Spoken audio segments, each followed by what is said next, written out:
Hello and welcome to Rolling with Two. I'm Will, and with me is the salty sea captain herself, Sarah. And today we're checking out a two-player perspective and accessibility for Neko Harbour. Sarah, tell us a bit about this game. All right. In Neko Harbour, players are planning their travel around the Antarctic Peninsula. There are 2 rounds. Each round has 2 phases, and the first phase is drafting cards. The second phase is playing those cards to a row and resolving the row in order from left to right. The player with the most points at the end wins. All right, Will, so how does the game change for 2 players? So for 2 players, there's going to be action cards and attraction cards. And the number of attraction cards, which are kind of, I'd say, close to like in-game goals. They're just an option you can send your ships to, but once they're kind of there, they're kind of stuck there. Yeah. The number of those are determined by number of the player count. So it's just random. Yeah, it's random what they are. As for the action cards themselves, you'll actually specifically only use certain ones. Right. So in a 2-player game, there's only 32 cards. 16 for period 1, 16 for period 2, which is what they call the 2 rounds for the game. That's the changes. Yep. And there's no bot. No, there is no nanobots, so there's no nanoboat. We're going to the Antarctic. I don't think that bananas grow there. All right. So the main issue we found in a 2-player game is there's very little variance in the action cards because you're using specific cards. And how many did we calculate? Okay, so the way a period or round works for the drafting is you take the 16 cards for a 2-player game. You shuffle them up, put out 8.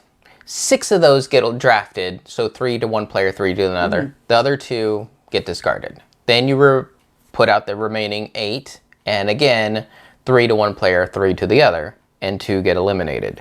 So you see all the cards that are in a 2-player game. Yeah. Every single time. Right. And yeah, there's just no variety, and it's going to be the same 16 cards in round 1 and the same 16 cards in round 2, and the only thing is kind of what order they come out and in what order you draft them. Yeah, but once you get them all in your hand, you choose that order. Yeah. So I think that actually takes away the variance because, well, you've seen them all, you know what you like, you've drafted the ones you like again. Yeah, you're going to pretty much be fighting over the same ones. And yeah, that's really just it. Yes. Okay, so what it does well, it's a high tension logic puzzle. Yes, there is a lot of mechanics in here that you have to approach a certain way, otherwise you miss out. So a good example of this is the 6 boats that you have. They're represented on cards. One side is one number, flip side is a different number. And what happens is they number from 1 through 6. And as you upgrade those cards, you'll change out cards. And like I changed the 1 to a 2, the 2 to a 3.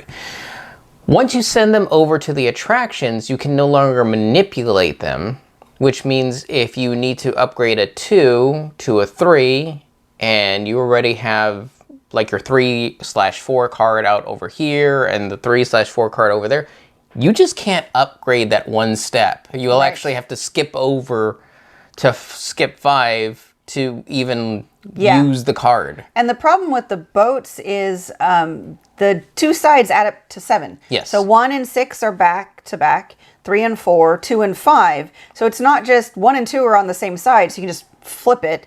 No, you've got to do some math here to make sure that if you're upgrading from a 1 to a 2, you have a 2 available and they're not stuck as 5s. Yes. Or you have to like, okay, I want to upgrade this 5 to a 6, but I can't do that now because I still need to use this 1 over here to upgrade it to a 2 because that's the only card that has a 6 on the reverse side since the other one's already out. Yeah. So there's a variety of little logic puzzles throughout the game. That's just one of them. The big one is setting out your row. You really do... There's kind of a better way to do things and a worse way to do things. So you kind of need to figure that out of what is the best order to put out these cards so that you can get your ships through. Yes. And then the whole thing of it being high tension with a 2-player game, you've only got one other person to compete against, so you've really got to pay attention to what they're doing and see if you can beat them at anything. Right. So that's the 2-player game. Yeah. Very stressful. Very stressful. On to accessibility. So as we said, specific cards are used in specific player counts. The problem is the little dots at the bottom of the card are tiny. Very, very small. The good news, if you're in good enough light and you hold them close enough to your face, you can see them.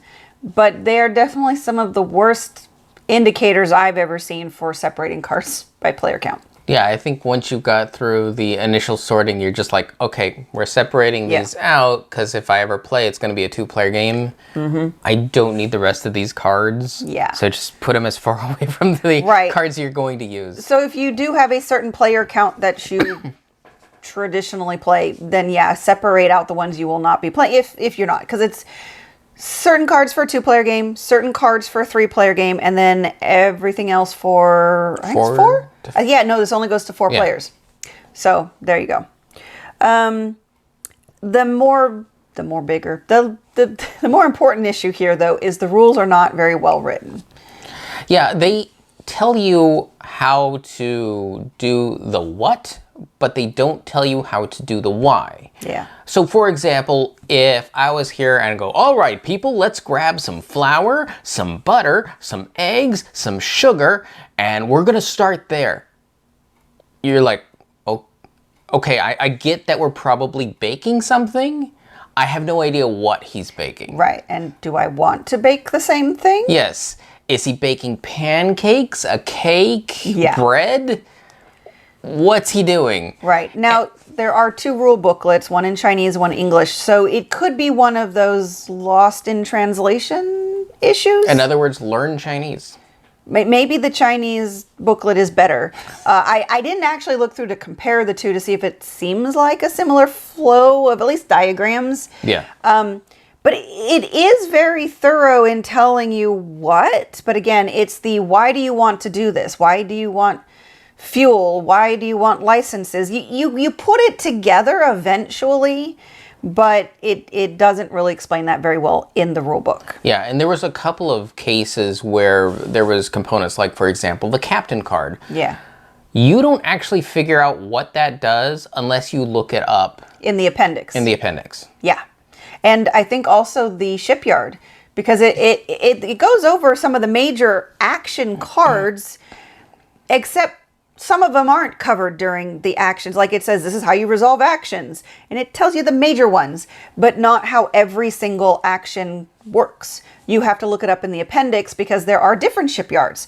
And that's the only explanation you get of how they work. Yes. So, yeah. The good news, what it does right, is the icons are very unique and easy to see. So that is great for accessibility. Yeah. Barrels, fuel. Yeah, the scroll oil, is the permits. Yep. The fish are fish. Yep, fish are fish. So that's good.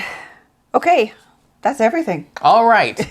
Recommendations for 2 players. No, I'm sorry, no. Honestly, I could see a very select group of 2-player people that really like a logic puzzle, but because there's not a lot of variety, I'm not sure they're going to get too much out of it. So yeah, I would agree with you that this I wouldn't recommend for a 2-player. Yeah, no.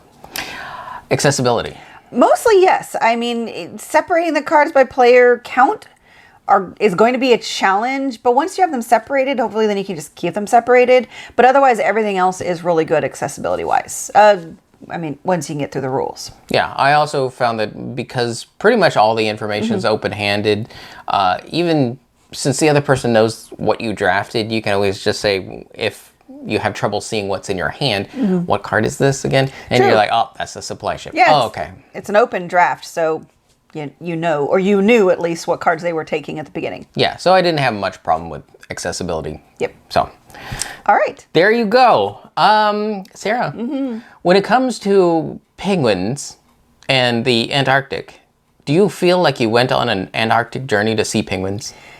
Unfortunately, not particularly. There are penguin cards that are worth 2 victory points. That's the only major place you see penguins in this game. That's weird because I think it says on the box it's one of the things you do.